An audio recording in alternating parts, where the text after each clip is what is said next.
Hey everyone, it's Jack from Cultaholic.com, back again with another big news update. We have I must give a spoiler warning because we're going to talk about something major that went down on this week's, on the NXT tapings, which may or may not have happened. I'll explain, it's a bit of a strange one, I'll explain in a little bit. In other news as well, we're going to talk about the possibility of Chris Jericho trying to set up a dream match with a certain massive WWE superstar in All Elite Wrestling, and the likelihood indeed of that match actually happening. And finally as well, we're going to talk about Dean Ambrose handing in his request to leave WWE and the ramifications that had in the locker room. Apparently it was a pretty busy night backstage at SmackDown Live. So without any further ado, let's take a look at all of the news. First of all, yes, this first item does contain spoilers from the NXT tapings this week, and if you're ready for them, I must report that there's apparently been a title change over in NXT, or maybe two title changes, it's hard to tell. Various news sources reported from the show and said that basically Velveteen Dream defeated Johnny Gargano for the North American Championship, but then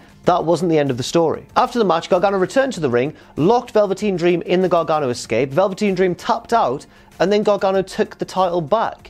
I don't understand what this is about. A lot of people are suggesting that maybe they've taped two separate finishes just to try and trick everyone so that no one quite knows actually who the North American champion is right now. I guess the only way to find out is to wait until the episode goes to air.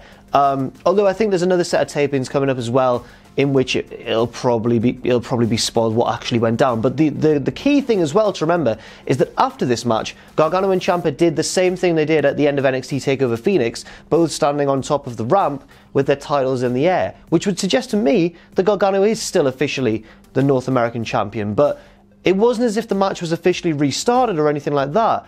It was just a case of Gargano returning to the ring, submitting Velveteen Dream, but apparently outside of the match, and then taking the championship back. It's a very curious state of affairs. Also, just a little addendum to the end of that story as well. A lot of people have been noticing, I didn't personally spoil it at TakeOver Phoenix, but a lot of people have been noticing that both at Phoenix and at this set of tapings, when Gargano and Ciampa hold their titles in the air, Gargano keeps giving little subtle looks towards the NXT championship. I like it. I really, really like it. I can't wait for Gargano to break free of Ciampa's control over it. I don't know. I'm getting ahead of myself, but it still looks as though this feud isn't quite over yet. Next up, what on earth has Chris Jericho been up to? He was calling out Brock Lesnar on Twitter, saying stuff like intimidation goes a long way in this business, but let's be real, Lesnar, you need to pull your shorts up and lose your gut, or words to that effect. I think he deleted the tweets, but there'll be screenshots still out there and stuff.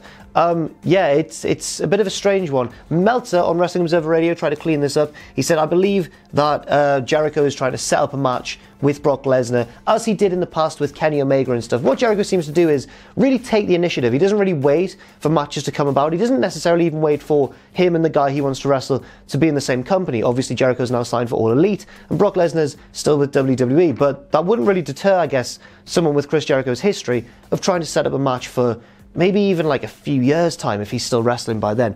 Meltzer said, I believe that Vince, though, will pay anything not to lose Brock because we've seen it with the UFC, and I think it'll be even stronger with All Elite Wrestling. Brock's number is so high, but who knows? Who knows? It would be a coup. Put it this way, Chris Jericho wants a match with Brock Lesnar, and Chris Jericho has a lot of sway. That doesn't mean a deal is going to necessarily be done. I imagine we'll be revisiting this story after WrestleMania 35 if Lesnar does indeed lose to Seth Rollins, thereby dropping the Universal Championship. It'll be very interesting to see what happens in the future. And honestly, you know, All Elite Wrestling are backed by some pretty big financial heavy hitters, but so are WWE, of course. So there's no real telling what's going to happen. And at the end of the day, I think Brock Lesnar's probably going to do what Brock Lesnar wants to do. And finally, Mike Johnson of PW Insider has been talking about what went down backstage after Dean Ambrose handed in his request to leave WWE. And we now know, as WWE have officially confirmed, which is quite curious for them, that he'll be finishing up after WrestleMania. So, according to Mike Johnson of PW Insider, after the Dean Ambrose news came out on late Monday, early Tuesday,